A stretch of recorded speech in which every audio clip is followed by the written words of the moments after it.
Alright, hey guys, if you're watching this video, you're probably interested in sporterized Mosin Nagant rifles. This is a 1944 Izzy 9130, and I've done a whole bunch of stuff to it over the last month and a half, and I've produced a rifle that can shoot 1-inch group at 100 yards. Alright, starting at the muzzle, you can see it's obviously shorter, cut 6 inches off of it. I cut and crowned the muzzle uh, for 11-degree target crown, and of course lapped the end of the bore. I added this cantilever scope base. It's a 3/8 to a Picatinny system, and it has a set screw in it, which I tapped a small slot in the original 3/8 rail on the barrel so that the recoil of the gun won't jar it loose. I have a NC Star variable power 2 to 7 long eye relief scope. I went with that over a standard scope so I could still use stripper clips for loading. But on the other hand, I always like having a traditional bent bolt over the straight bolt. It works much faster. I don't have to lose my sight picture nearly as much using a bent bolt. You can see it's been painted. I've painted the magazine and the bolt knob, which is a Badger Ordnance bolt knob. I'll take it right out so you can see it.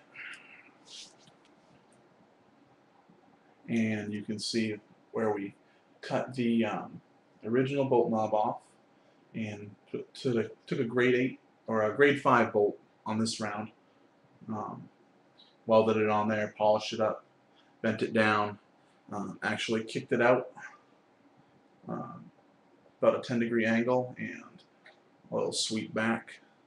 And you can see where I've inlet the stock here to accept that. Also, talking about the stock, Boyd's advertises these as like 95 or 99% inlet. Not true. I had to do a significant amount of inletting to get these stock to fit originally. And then, of course, I have the Mosin, the Timney trigger with the safety, which I love. I have it set at 4.5 pounds because it's kind of a sporting rifle meant to be in the field, not on a bench. So for safety's sake, I have it cranked right up.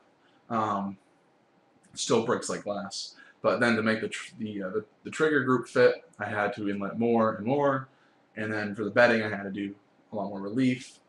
I have it bedded from the chamber all the way to the rear tang, and I have the magazine bedded from the bottom as well, just to reduce rattles. You can see I have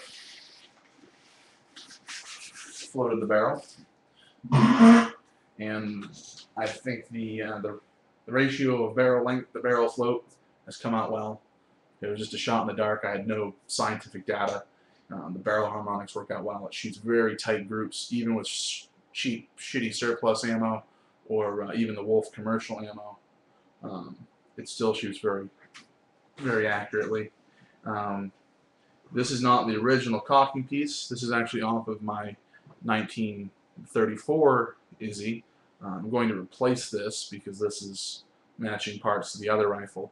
The sear engagement surface from the cocking piece that originally came with this gun was beveled somehow at a weird angle, and the Timney trigger did not like that. When I was pushing the bolt forward, it was going off on its own.